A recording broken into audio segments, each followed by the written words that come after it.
Manny Pacquiao inulan ng batikos sa tribute post kay Ricky Hatton. UFC fighter binira si Pacquiao.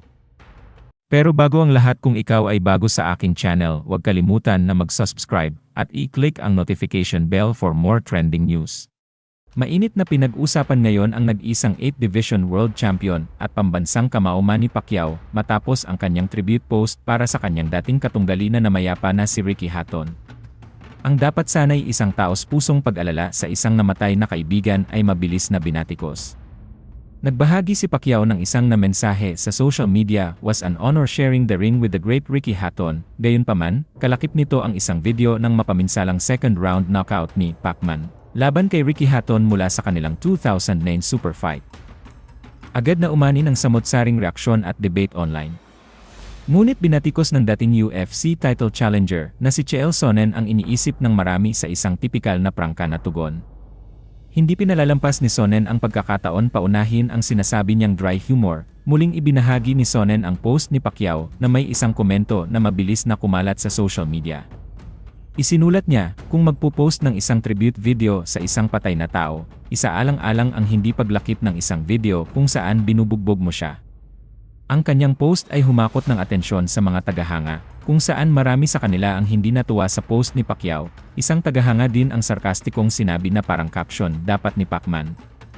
Talagang nami-miss namin ang taong ito. Naaalala mo pa ba noong binubugbog ko siya ng husto? Masayang mga panahon." Dagdag pa ng isa, "Lol, napakawalang kwenta nito mula kay Manny, RIP Ricky." Samantala, may ilang reaksyon mula sa mga taga-suporta ni Hatton na nahihirapang panoorin ang post. Bilang isang nagsanay sa boxing given ni Ricky Hatton, "Masasabi kong hindi namin lubos na na-appreciate ang video na yon," sabi ng isang tagahanga. Itinuro ng iba ang pangmatagalang epekto ng parusa sa combat sports, na nangangatwiran na ang isang knockout ay hindi ang tamang alaala na dapat itampok. Bagamat kakaunti ang kumwestiyon sa respeto ni Pacquiao kay Hatton, marami ang naniniwala na maraming paraan upang magbigay pugay kaysa sa pag-share ng maaaring sabihing pinakamasakit na sandali sa karera ng Briton.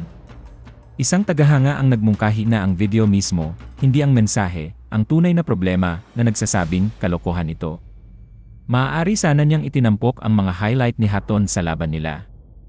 Kahit na hindi naman ganoon karami. Palaisipan naman kung ang post ay sariling desisyon ni Pacquiao o gawa ng isang taong namamahala sa kanyang social media. Iminungkahi pa ng ilan na dapat tanggalin sa trabaho ang mga tao niya sa social media. Nagkasama sina Pacquiao at Hatton sa isa sa pinakamalalaking gabi sa boxing nang magkita sila para sa IBO at the Ring Junior Welterweight titles noong May 2009. Nang gabing iyon, nagpakita si Pacquiao ng isa sa mga natatanging pagganap sa kanyang karera sa Hall of Fame, kung saan pinabagsak niya si Hatton gamit ang isang malakas na kaliwang kamay sa ikalawang round. Pagkalipas ng 17 taon, ang knockout na iyon ay nananatiling isa sa mga pinaka-iconic na knockout sa sport ng boxing. Natagpuan si Hatton sa isang hindi makapaniwalang estado sa kanyang tahanan sa Hyde, Greater Manchester, noong nakaraang taon. Sa isang kasunod na pre-inquest review, sinabi ng mga opisyal na ang pansamantalang sanhi ng kamatayan ay ang pagbibigti, kung saan maraming mga profesional sa kalusugan ang nagmumungkahi ng mga maagang yugto ng chronic traumatic encephalopathy.